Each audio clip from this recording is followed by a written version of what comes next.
Day 3 in Indianapolis for the 2018 Combine, the day we finally get to on-field action. Yesterday, we heard from the running backs and offensive linemen, and today they participate in drills. Coming up, we'll give you an exclusive scouting interview and break down the running back class on road to the draft.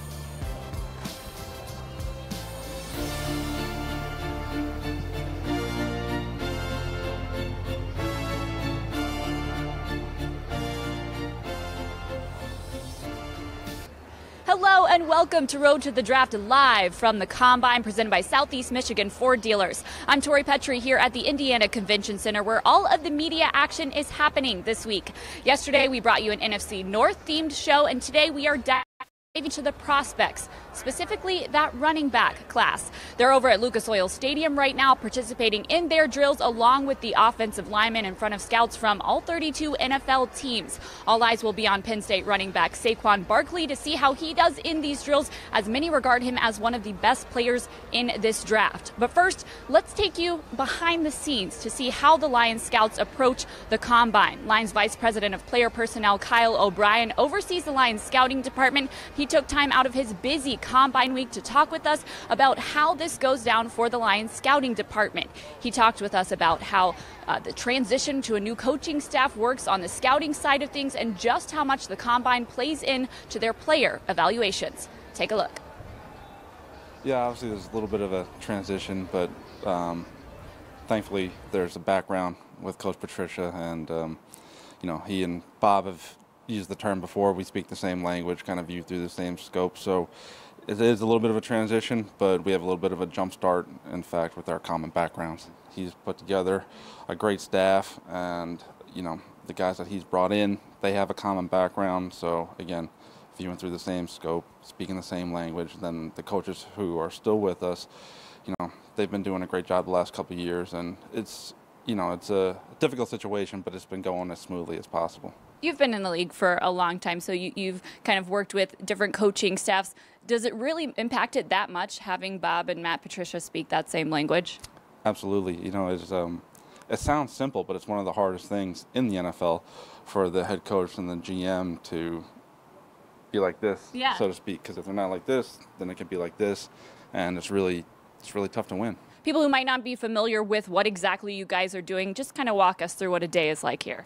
A typical day, first weigh-in starts at 7:30. And, you know, you go in there and take a look at the guys, and it's good because, you know, there can be different types of 6'4", 250s, and just making sure that, you know, the guy has the right frame. Maybe one leg is a little, you know, one calf is smaller than the other. Okay, we got to check, you know, atrophy in the left leg. You know, talk to the doctors. Did he have any knee injuries? That type of thing. So, you know, it really is important getting a good look at the guy on the hoof. We've already had 2 rounds of draft meetings. We have our first ones in December. Then we met a couple weeks ago. So pretty good foundation strategy coming into the Combine. How much truth is there in the Combine's ability to make or break a player, and what staffs think of him going into the draft? Again, it's kind of, like I said, you know, we've been watching these players for years, and it just usually confirms one way or the other. And sometimes you have to go back and do a little bit more work.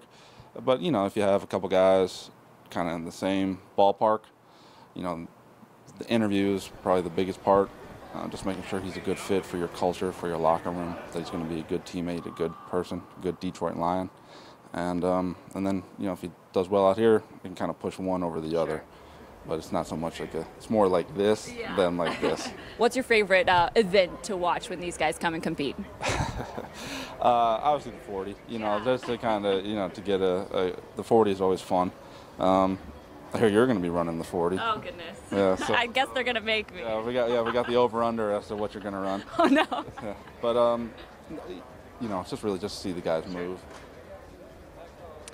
It's always good to hear from the guys behind the process on how exactly all of this goes down. A couple things about that interview stuck out to me. One of them being that he said that it was one of the hardest things in the league to get the coach and the GM on the same page. And the Lions obviously have quite a bit of a head start on that because of Bob Quinn and Matt Patricia's background in New England. The other thing was that he said that sometimes that exaggeration happens of how much players can jump up a draft board because of their combine performance. For him, he said it's the interviews that really tip the scales, and it just tips it just a little bit rather than players really shooting up draft boards because of what they do here at the combine. You can watch that full interview on DetroitLions.com. Now on to the running backs. Bob Quinn said he was going to add a running back to this running back room this offseason. He could do that through free agency, but he could also do that through the draft. We heard from the running backs yesterday here at the combine. So here's a highlight of what some of those running backs had to say about their running styles and who they look up to in the league, including one that's getting a lot of Barry Sanders comparisons. Some of the people that I like watching run when I was younger. Obviously, I wasn't I was alive for his last 2 years, but I wasn't old enough to watch him run. Barry Sanders,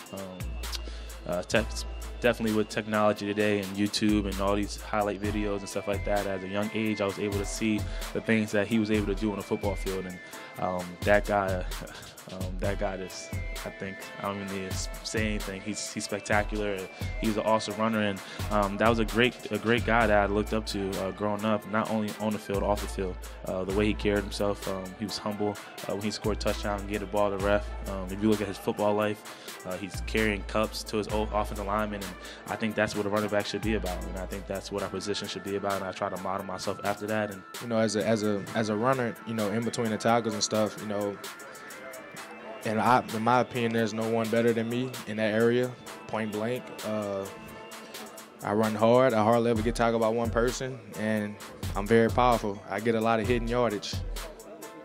Beast mode. The Skittle Man. What do you see when you watch him play? Man, I see angerness, man. I see somebody that refuses to go down. You know, he really when I run, I really think about him every time, you know, and when I go back and watch him, I'm like, man, I really run like this dude, man. Like, it's crazy. You know, because growing up, my favorite running back was Reggie Bush, you know what I mean? So, and then as I got older and started really studying running backs, I'm like, man, Beast Mode remind me a lot of myself. So that's really who I like to watch a lot nowadays. If you don't draft me, I'm going to give your defense hell. I'm just a patient runner. I see whatever that's open, and then I just go and hit it. I mean, that's how most guys said they see me, so I'm hoping to see the same. Oh, yeah, most definitely. I think that's what makes every great running back. I mean, sometimes you're not going to have the best look, but they create their own. Most definitely, it gives us hope, especially when, like, you got a guy like Kareem Hunt who played in a group of 5. I mean, that gets like every other group of 5 player excited because he transferred all that over to the league, and most people now can have trust in the group of 5 players. So I mean, that's definitely exciting. Me, quick north to south runner, decisive, 3 down back. Yeah, just a lot of speed, a lot of juke. So just trying to score every play. I didn't do too much of it, but I'm very comfortable doing it, and you know, I know how important it is at the next level to protect, you know, the money man, the quarterback next to me. So I look forward to getting better at that as well. You know, impact, you know, dynamic playmaker. You know, I can catch, run, you know, return, put me back there, line me up, whatever. You know, I can do it all. Just trying to help the team win and be successful. My strengths, just being able to, you know, vision hit the hole well. You know, good speed, being able to run the football effectively. The most underrated thing, I'm not sure. Maybe pass blocking. You know, I'm very passionate about pass blocking.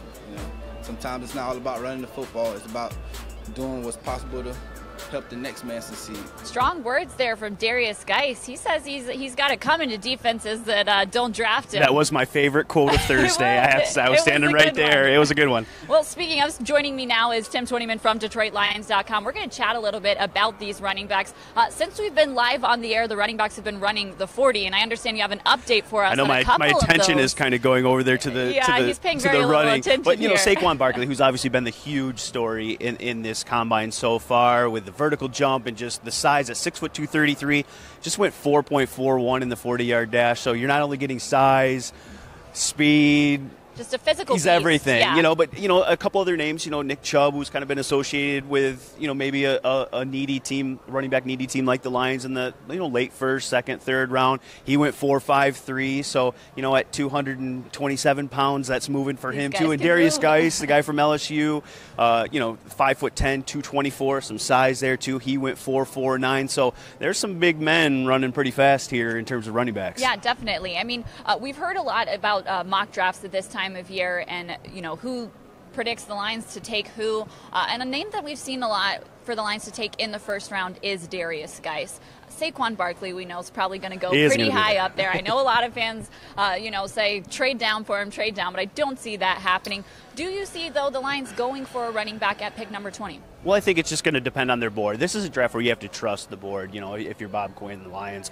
And I say that because this running back class is so deep. And I think that's a great thing about it is that, look, you're going to get a good runner in the second, third, even into the fourth round. This is probably one of the best classes just in terms of the overall position groups in this class. It's at running back. Like, there are 2 guys, 3 guys that are probably first-round guys, but there are going to be maybe 8, 9 running backs that go off the board in the first 2 days. That's how talented it is. So, if you value, a pass rusher or a defensive tackle, also area needs for Detroit at 20, you maybe think you can get a running back, in the second, third round. That's a first-round caliber talent. But if you fall in love with a guy like a Darius Geis here, who we talked to, who had that quote, who ran in the 4.4s and kind of looks like everything you want in a running back in terms of, some of the things that the Lions struggled with last year, third and 1, fourth and 1, short yardage situations, goal line. Here's a guy who finishes runs. He's got size. He's got speed. So, if Bob Quinn and company fall in love with a guy, through the interview process and these workouts at number 20, I don't see a problem going running back too, because that is obviously the biggest need on this offense right now, besides obviously adding an interior offensive lineman as well. And you guys heard it on those sound bites. Darius Geis said that the running back he'd compare himself most to is Marshawn Lynch. I don't think Lions fans would I don't mind think they'd mind a 3rd and 1 Marshawn Lynch. I don't think so. But personally, I don't really see the Lions going with the running back at 20. Obviously, it does depend on their board, but I think that they've got some more pressing needs at defensive end in terms of where this draft is deep and where it's not at. And like you said, there's so much available in the second and third round. So maybe you get into names like Sony Michel, Rashad Penny. You and I saw Rashad Penny at the Senior Bowl, and he really showed out at the Senior Bowl. He had a great game and a good week of practice. Yeah, and he's impressive too. I mean, he's a guy, 5'11", 220, so he's got size. I went back and looked at some of his college tape. This guy had 28 runs of 20-plus yards last year, and it wasn't just against non-Power 5 schools. It was against some Power 5 conferences where he had some terrific performances as well. He's got size. We're going to see him run. Let's see what his speed is like, but I agree with you. There's guys going to be in the second and third round that are going to be valuable guys that have a first-round grade attached to them. That's just how deep this class is. And I just remember one thing to your point about maybe going in a different direction, too. We talked to Matt Patricia on Wednesday, and he said his philosophy is building the football team from the football out. So defensive tackles, linebackers, also positions that you can think about at number 20. So the Lions can go a lot of different ways. Definitely. Well, I think there's a lot of running backs to think about here, a lot of great running backs here at the Combine, and I think it's probably a pretty good prediction to say the Lions will take one running back in some round of the draft. I think that's a safe prediction. Yeah, I wouldn't be surprised at all if they get one via free agency and they get one the draft. Do it both. There's going to be a mix-up to that running back room. There's going to be 4 or 5 guys on the roster. It's not going to be the same 4 or 5 guys that were on the roster last year. Sure. All right, Tim, well, thanks so much for your input on running backs. Remember, you can watch what the running backs are doing as well as all the other position groups on NFL Network. That's where they're showing the Combine today through March 5th. So make sure you tune into that and tune into our live show as well, because we plan on being live in the 1 o'clock hour every day here at the Combine. We've still got 2 days left, Saturday and Sunday. Thanks, guys, so much for tuning in to Road to the Draft live from the Combine, presented by Southeast Michigan Ford Dealers. We'll see you tomorrow.